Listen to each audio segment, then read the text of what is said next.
Assalamualaikum warahmatullahi wabarakatuh. Kami akan menjelaskan tentang kendala-kendala tata niaga dalam komoditas sawi, yaitu Brasiska Zensea L, yang beranggotakan Agustina Putri Wulandari dengan NPM 20751032, Albara Fuad Rinaldi dengan NPM 20751033, Rizky Gustiawan dengan NPM 20751053, dan Ruli Novika dengan NPM 20751054. Kendala-kendala on-farm komoditas sawi. Yang pertama yaitu ketersediaan bahan organik dalam bentuk pupuk kandang yang relatif. Ketersediaannya hanya ada di daerah tertentu. Pemanfaatan bahan organik pada umumnya mempunyai kendala dalam ketersediaan unsur hara dalam tanah untuk tanaman karena bahan organik mempunyai sifat yang lambat dalam pelapukannya. Yang kedua, kendala yang dihadapi pada budidaya tanaman sawi adalah kandungan bahan organik tanahnya yang rendah sehingga kurang mendukung pertumbuhan tanaman. Yang ketiga, masalah dalam budidaya tanaman sawi yaitu sering terjadi cekaman air. Secara fisiologis, tanaman ini memerlukan banyak air namun tidak membutuhkan genangan air. Yang keempat, permasalahan terakhir pada usaha tani sawi adalah timbulnya masalah hama yaitu serangan ulat di mana daun-daunnya diserang ulat mengakibatkan daunnya berlubang.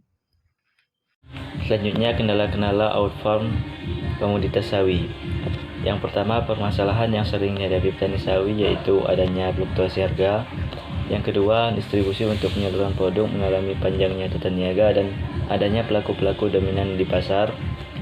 Yang ketiga, para pelaku usaha tani komoditas sawi atau para petani memiliki keuntungan yang relatif kecil dibandingkan pedagang. Yang terakhir, yaitu sistem tata niaga dalam komoditas sawi tidak efisien karena lemahnya informasi pasar, kurangnya pengetahuan di tingkat harga di pasar. Dalam komoditas pertanian sawi sisi on-farm, salah satu upaya untuk mencapai hasil optimal pada pertumbuhan tanaman sawi adalah mengendalikan lingkungan tumbuh meliputi tanah, air, udara, cahaya matahari, dan lainnya. Tanah yang baik adalah tanah yang subur, gembur, tata air dan udaranya baik, dan banyak mengandung organik. Peran bahan organik memiliki manfaat untuk meningkatkan kesuburan tanah, memperbaiki media perkembangan tanah, dan meningkatkan pori-pori tanah. Cekaman air tanaman sawi dapat mempengaruhi proses metabolisme dalam tanaman.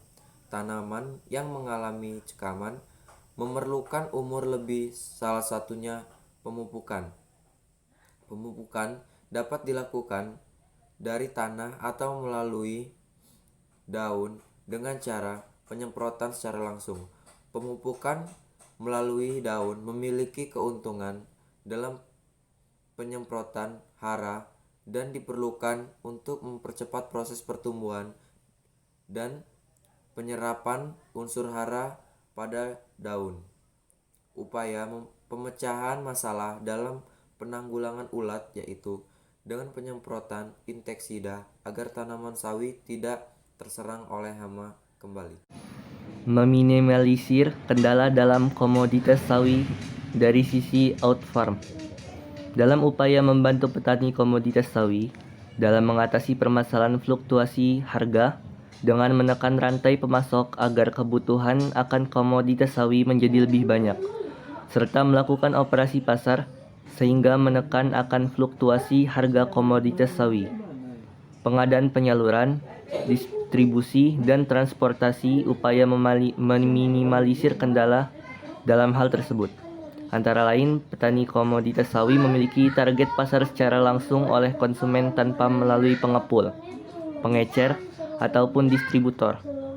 Dalam menekan biaya transportasi, upaya yang dilakukan yaitu meminimalisir sedemikian harga agar pengadaan penyaluran dan distribusi menjadi terkendali dan lancar. Upaya dalam memperoleh keuntungan untuk petani komoditas sawi. Petani sawi memiliki target market di mana petani terjun langsung ke pasar dalam mendistribusikan hasil usaha taninya. Upaya dalam menghadapi melemahnya sistem informasi yang didapatkan petani sawi dalam tingkat harga yaitu dengan kemajuan teknologi yang ada. Informasi yang didapatkan di pasar dalam tingkatan harga dapat membantu petani komoditas sawi dalam memantau harga di pasar. Sekian presentasi kami tentang kendala tata niaga dalam komoditas sawi. Jika ada kekurangan, kami mohon maaf, dan jika ada tutur kata yang kurang berkenan, kami juga memohon maaf. Kepada Allah kami mohon ampun. Astagfirullahaladzim. Kami tutup presentasi ini. Assalamualaikum warahmatullahi wabarakatuh. Terima kasih.